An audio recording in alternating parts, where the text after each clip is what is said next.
Hey kids, in this story, Moses makes known to Pharaoh exactly what God is seeking to do as he orders Pharaoh to let the Israelites go free from their slavery.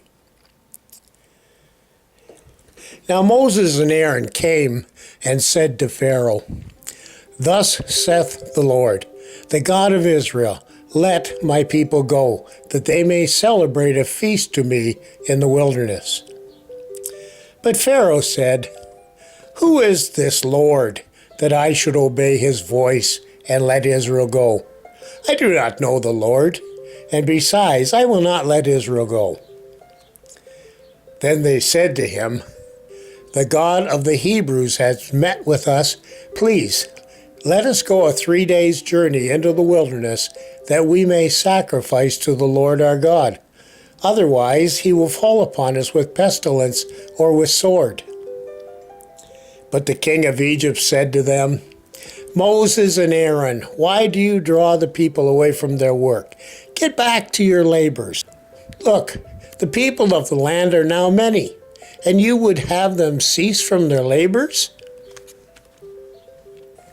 So the very same day, Pharaoh commanded the taskmasters over the people and their foremen, saying, "You are no longer to give the people straw to make bricks, as you have previously done. Let them go and gather straw for themselves. But the quota of bricks which they were making previously, you shall impose on them. You are not to reduce any of it. Besides, they are lazy, therefore they cry out." So the taskmasters of the people spoke to the people, saying, "Thus says Pharaoh, we are not going to give you any straw. You go and get straw for yourselves, wherever you can find it, but none of your labor will be reduced." So the people scattered throughout all the land of Egypt to gather stubble for straw. And the taskmasters pressed them, saying, "Complete your work quota, your daily amount, just as you have had to do when you had straw." Moreover, the foremen of the sons of Israel, whom Pharaoh's taskmasters had set over them, they were beaten and were asked, "Why have you not completed your required amount either yesterday or today in making bricks as previously?" Then the foreman of the sons of Israel came and cried out to Pharaoh, saying, "Why do you deal with us this way? There is no straw given to your servants, yet they keep saying to us, 'Make bricks, make bricks.'" But Pharaoh said, "You are lazy, very lazy. Therefore you say, 'Let us go and sacrifice to the Lord.' So go now and work, for you will be given no straw, yet you must deliver the quota of bricks." So the foremen of the sons of Israel, when they left Pharaoh's presence, they met Moses and Aaron as they were waiting for them. And they said to them, "May the Lord look upon you and judge you, for you have made us odious in Pharaoh's sight and in the sight of his servants, to put a sword in their hand to kill us." Then Moses returned to the Lord and said, "O Lord, why have you brought harm to this people? Why did you ever send me? Ever since I came to Pharaoh to speak in your name, he has done harm to this people, and you have not delivered your people at all." Then the Lord said to Moses, "Now you shall see what I will do to Pharaoh, for under compulsion he will let them go, and under compulsion he will drive them out of his land. I am the Lord."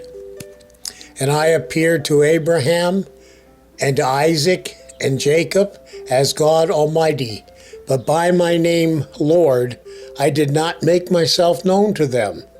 I also established my covenant with them, to give them the land of Canaan, the land in which they sojourned. Furthermore, I have heard the groanings of the sons of Israel, because the Egyptians are holding them in bondage, and I have remembered my covenant. Say therefore to the sons of Israel, I am the Lord, and I will bring you out from under the burdens of the Egyptians, and I will deliver you from their bondage. I will also redeem you with an outstretched arm and with great judgments. Then I will take you for my people, and I will be your God, and you shall know that I am the Lord your God, who brought you out from under the burden of the Egyptians. And I will bring you to the land which I swore to give to Abraham, Isaac, and Jacob, and I will give it to you for a possession. I am the Lord. So Moses spoke all this to the sons of Israel, but they did not listen to Moses on account of the despondency and the cruel bondage. Then the Lord said to Moses, See, I make you as God to Pharaoh, and your brother Aaron shall be your prophet.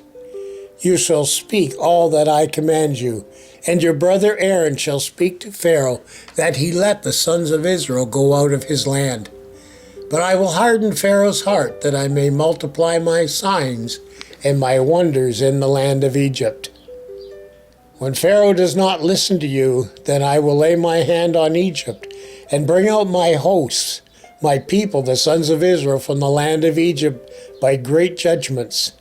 The Egyptians shall know that I am the Lord, when I stretch out my hand on Egypt, and bring out the sons of Israel from their midst.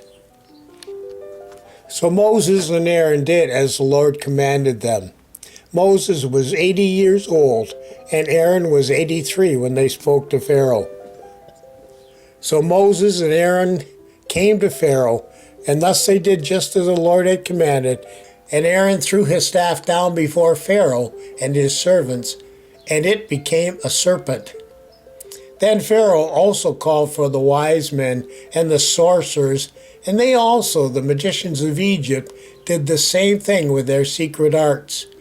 For each one threw down his staff, and they turned into serpents. But Aaron's staff swallowed up their staffs.